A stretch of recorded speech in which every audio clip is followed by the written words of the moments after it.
এখন দেখো প্রসেস। মানে বুঝতেছো যে আবার নতুন কোনো কিছু নতুন করে করা, তাই না? মানে সব কিছু আবার নতুন করে করা। তো প্রসেস জিনিসটা কি? মনে করো ডাইং করছো, হ্যাঁ, ডাইং তোমার আপাতত দৃষ্টিতে মনে হচ্ছে যে ডাইং ঠিক আছে, ভালো কথা।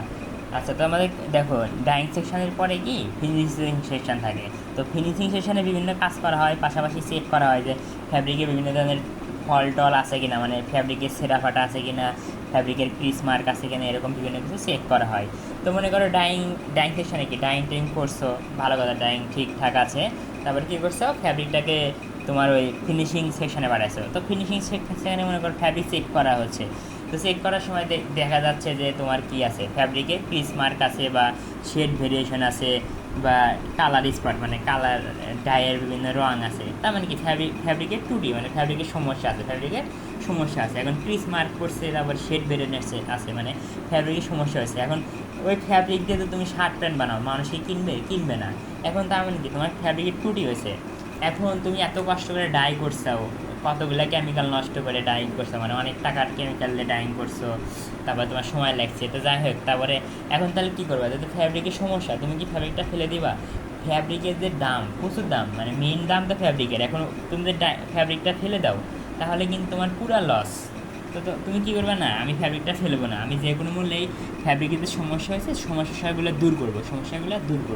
এই যে মানে এই সমস্যাগুলো দূর করার প্রক্রিয়াটাই হচ্ছে আমার রিপ্রসেস। ফ্যাব্রিকের এই ফলগুলা, মানে ফল মানে সমস্যা বা ত্রুটি, ফ্যাব্রিকের এই ফলগুলা দূর করার প্রক্রিয়াটাই হচ্ছে আমার রিপ্রসেস। হ্যাঁ, তার মানে আমি চাইতেছি আমি ফ্যাব্রিকটাকে ফেলে দেবো না, কারণ ফ্যাব্রিকের তুলনায় তোমার ওই যে কেমিক্যালের এগুলোর দাম কম। তো ফ্যাব্রিক যদি ফেলে দাও, তোমার পুরাই লস, কোম্পানির পুরাই লস, তোমার চাকরি টাকরি থাকবে কি না আল্লাহ জানে। তো যাই হোক, তার মানে মনে করো ডাইং করছো, ডাইং সব ঠিকঠাক ছিল, কিন্তু তুমি ফিনিশিং সেকশনে যাওয়ার পরে দেখতেছো যে তোমার ওই ফ্যাব্রিকে বিভিন্ন ধরনের সমস্যা দেখা যাচ্ছে, যে কি স্মার্ট করছে বা শেড বেরোনে আসছে। তখন তুমি কী করবা? তখন তো ফ্যাব্রিক ফেলে দেওয়া যাবে না, তাহলে ফ্যাব্রিকের এই ফলগুলো ঠিক করতে হবে। তো ফ্যাব্রিকের এই ফলগুলো ঠিক করার প্রচেষ্টা হলো রিপ্রসেস। তো রিপ্রসেসের প্রথমে কী করতে হয়? হ্যাঁ, তো ডাইং সেকশন থেকে আমরা কি ফিনিশিং সেকশনে ফ্যাব্রিকটাকে পাঠাই। তো ডাইং সেকশনের পর ফিনিশিং সেকশনে পাঠাই। তো ফিনিশিং সেকশনে বিভিন্ন মানে মানে ফ্যাব্রিকটা সেট করা হয়, পাশাপাশি বিভিন্ন কাজ করা হয়। তো ফ্যাব্রিক সেকশনে দেওয়ার পরে তুমি যে ফ্যাব্রিকটা দিছো, ফ্যাব্রিকের উপরে সফেনার দিতে হয়। সফেনার দিলে ফ্যাব্রিকটা কী হয়? নরম হয়ে যায়। মানে কারণ এই দেখো, এই কাগজটা অনেক শক্ত, কিন্তু তুমি যদি সফেনার দাও, কাগজটা একটু নরম হবে, মানে হাত দিয়ে ধরলে বুঝতে পারবা যে একটু নরম হয়ে গেছে। তো বিষয়টা হলো এরকম, যে মনে করো এই দেখো ডাইং সেকশন থেকে তুমি ফিনিশিং সেকশনে মনে করো ফ্যাব্রিকটা দিছো। তো ফিনিশিং সেকশনে ফ্যাব্রিকের উপর কী করা হয়? সবেনার দেওয়া হয়। তো ওই যে ফ্যাব্রিকের উপরে সবেনার দিলে কী হয়? ফ্যাব্রিকের অ্যাবজর্বেন্সি কমে যায়, মানে ফ্যাব্রিক ঠিকঠাক মতো পানি শোষণ করতে পারে না।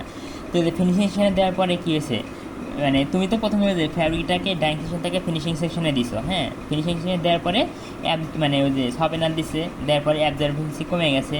আচ্ছা, তারপরে চেক করছে যে ফ্যাব্রিকের সমস্যা টমস্যা আছে কি না, মানে সফেনার দেওয়ার পরে কিন্তু চেক করা হয়েছে আর কি। তুমি সফেনার অলরেডি দিয়ে ফেলেছো, তার মানে তোমার ফ্যাব্রিকের কিন্তু অ্যাবজর্বেন্সি কমে গেছে। আচ্ছা, তারপর আবার দেখতেছো যে ক্রিস মার্কগুলো পড়ছে। তো তখন কী করবে? তার মানে কি, ফ্যাব্রিকটাকে কিন্তু আগে তোমাকে কী করতে হবে বলো তো? আর অ্যাবজর্বেন্সি বানানো লাগবে। তো ফ্যাব্রিকের অ্যাবজর্বেন্সি বানানোর জন্য তোমাকে কী করতে হবে? কেমিক্যাল ট্রিটমেন্ট করতে হবে। তো দেখো, রিপ্রসেসের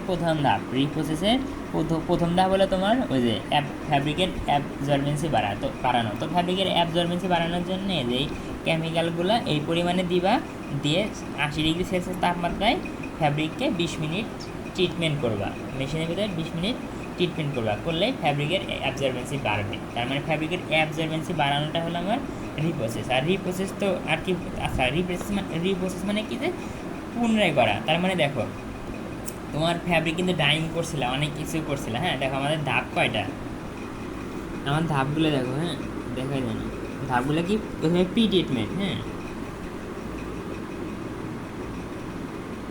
প্রি ট্রিটমেন্ট, ডাইং, তারপর আফটার ট্রিটমেন্ট, তাই না? তার মানে দেখো, তুমি কিন্তু ফ্যাব্রিকটাকে ডাইং করছিলা, প্রথমে তো প্রি ট্রিটমেন্ট করছো, করার পর ডাইং করছিলা, করার পরে ওই ডাইং করার পর তুমি ফিনিশিং সেকশনে বাড়াইছো।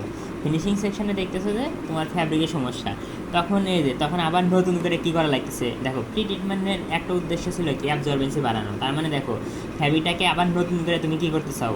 অ্যাবজর্বেন্সি বাড়াতে চাও, তারপর আবার ডাইং করতে চাও, মানে যে আগের কাজগুলো আবার নতুন করে করতে চাও, ওই জন্য বলতেছি রিপ্রসেস, মানে আগের কাজগুলো আবার নতুন করে করা। হ্যাঁ, এই তো এটা হলো রিপ্রসেস। আর রিপ্রসেসের প্রথম ধাপ কি তোমার, ওই যে অ্যাবজর্বেন্সি বাড়ানো। এই তো পরীক্ষাটা আসবে। আর রিপ্রসেস তো বুঝলে যে আচ্ছা, রিপ্রসেসের মেন উদ্দেশ্য কি? মেন উদ্দেশ্য কিন্তু তোমার ওই যে ফ্যাব্রিকের ফল্ট দূর করা। হ্যাঁ, আচ্ছা, তো দেখো ওই যে বিভিন্ন ধরনের ফ্যাব্রিকের সমস্যা দেখা দিলে, আচ্ছা, reprocess is the process of removing fabric fault, মানে ফ্যাব্রিক ফল্ট মানে এ যে হাবি দাবি এগুলা, মানে এই ফ্যাব্রিক ফলগুলো দূর করার পদ্ধতি।